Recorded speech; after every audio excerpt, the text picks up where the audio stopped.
Now let's talk about planning our visuals. Now visuals are very important in YouTube videos because they keep the audience engaged in it a little bit more, and the overall experience in watching your videos is much nicer.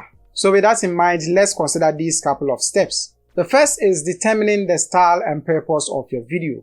Why are you making the video in the first place? You want to tell people that this video camera or photo camera is very bad and they shouldn't purchase it. And that becomes your main purpose or objective of this video. Who are you aiming to communicate to? Are you talking to professionals? Are you talking to the novice? Are you talking to kids trying to educate them? Is it going to be more of a personal style, more of an entertainment style? You have to keep all of this in mind whilst planning your visuals. The next is to create a short list. Outline the specific shots and visuals you want to incorporate in your video. This can be a mix of different types of close-ups, wide shots, screen captures, animations, graphics, or B-roll footage. Be specific about the content and sequence in each shot. So for a product like a smartphone, you are going to be talking about the front-facing camera, so you'd want to have a close-up shot of the front-facing camera, how big or small it is,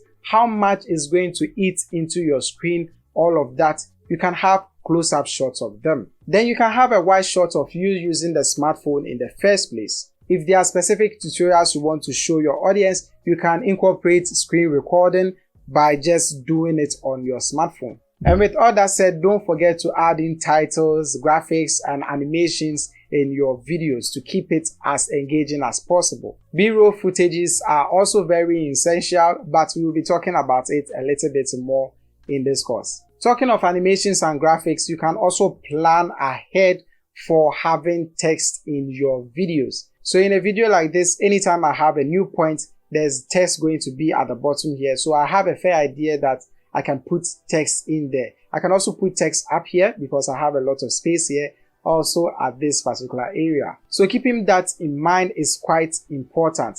In that way, I don't have to come too close to the camera like this.